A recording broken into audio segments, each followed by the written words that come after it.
प्यारे दोस्तों, अस्सलाम वालेकुम। आप देख रहे हैं इरफानी नेटवर्क यूट्यूब चैनल और मैं हूं मोहम्मद इरफान झारखंड। दोस्तों, आ गई बड़ी खबर। जी हां दोस्तों, मुसलमानों के लिए खुशखबरी। मुसलमानों के लिए आप कह सकते हैं कहीं खुशी कहीं गम का मौसम सामने आ गया। जी हां दोस्तों, और ये वीडियो मुसलमान और इस्लाम के दुश्मनों के कलेजे में जैसे कटार की तरह लगेगा। जी हाँ दोस्तों, कुछ खबर ही ऐसी आ रही है जिसको देखकर, जिसको सुनकर इस्लाम के दुश्मनों को लगने वाला है तगड़ा झटका।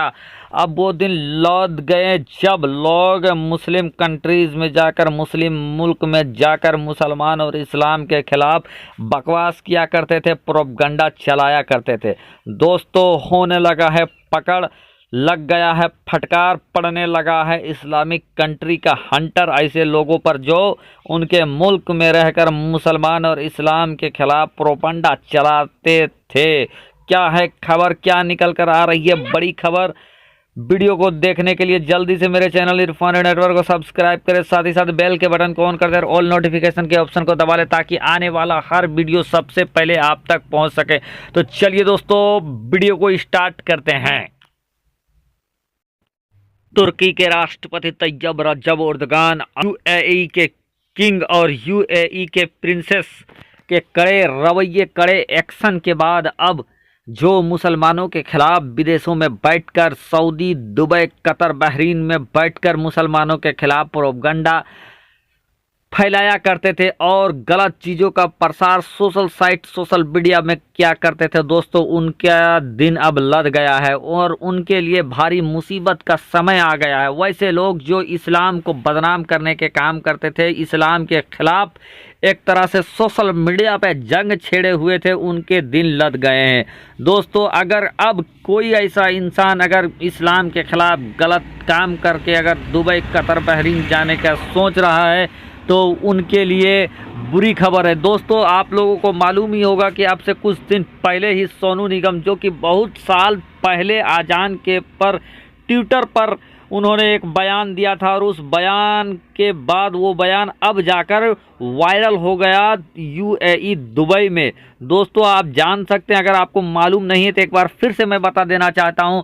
वो पिछला बयान सोनू निगम का गले का फांस इस तरह से बन गया कि सोनू निगम को अपना ट्विटर हैंडल तक डिलीट कर देना पड़ा।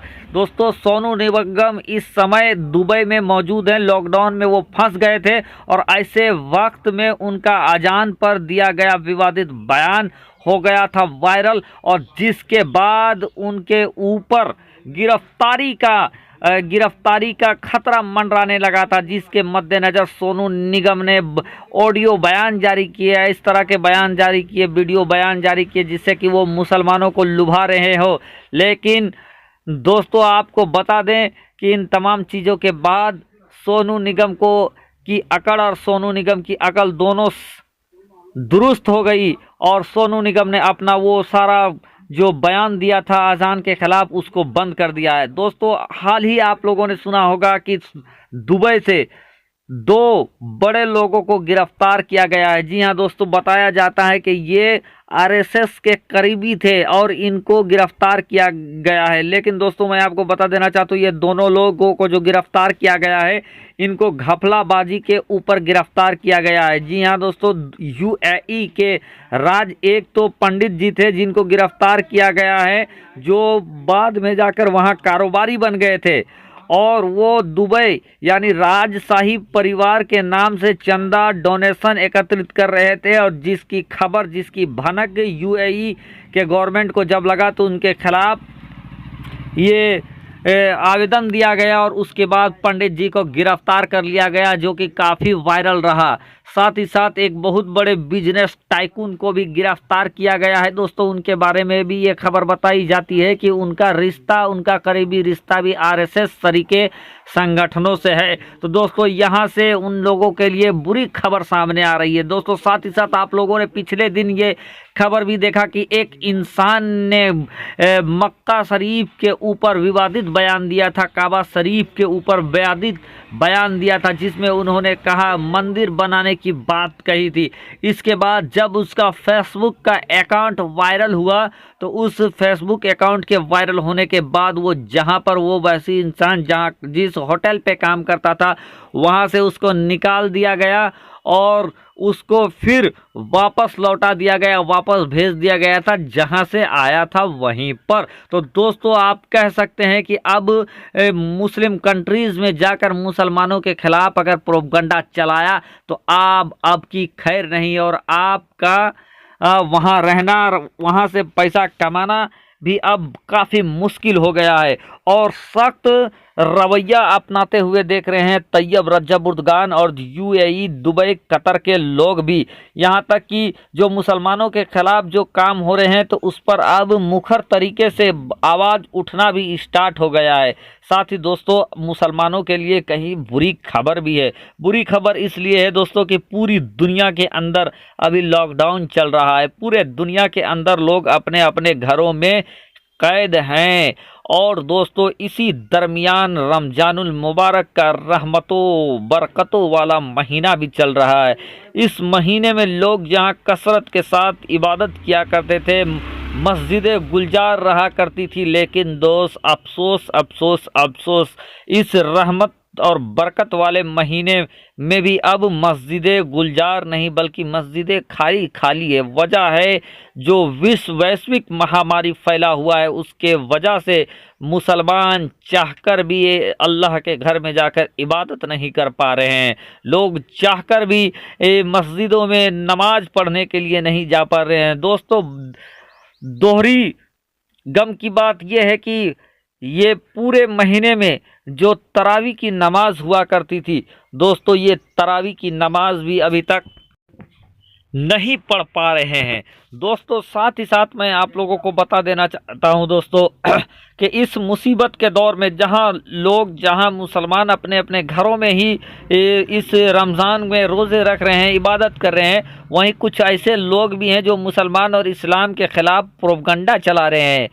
एक पोस्ट जो काफ़ी तेज़ी के साथ वायरल हो रहा था, जिसमें एक भक्त ये कहता हुआ नज़र आ रहा था कि हम लोग तो इस महामारी के देखते हुए हम लोगों ने अपने कई सारे होली को नहीं मनाया और दूसरे फेस्टिवल को नहीं मनाया, तो मुसलमान रमज़ान को क्यों मना रहा है, मुसलमान रमज़ान को क्यों मान रहा है।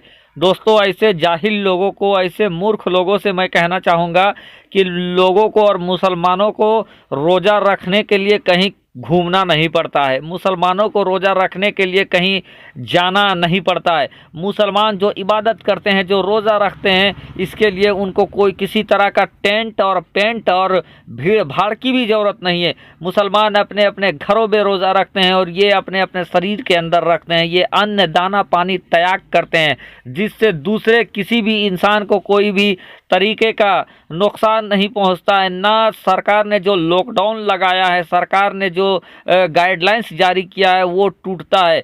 तो ऐसे में रमज़ान के ऊपर टिप्पणी जो ये भक्त, ये अंधभक्त, गोबर भक्त कर रहे हैं, ये किसी तरह से भी न्याय संगत नहीं है। ये बिल्कुल ही बिला वजह है और मुसलमानों को बदनाम और मुसलमानों को टारगेट करने की साजिश की जा रही है।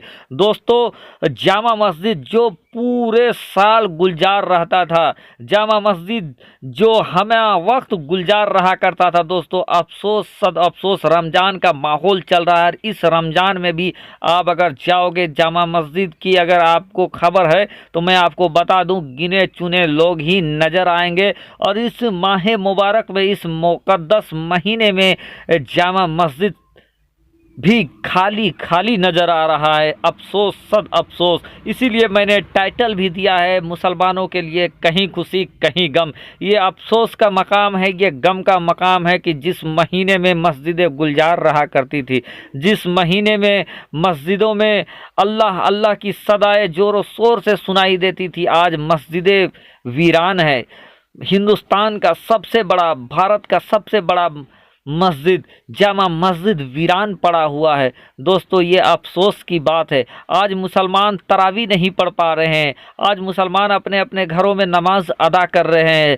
जहां पूरी दुनिया का ये आलम है, वहीं दोस्तों आप काबा शरीफ हो या तो फिर सऊदी में हरमैन शरीफैन, दोस्तों वहाँ भी इसी तरह का सुनसान और वीरानी छाई हुई है।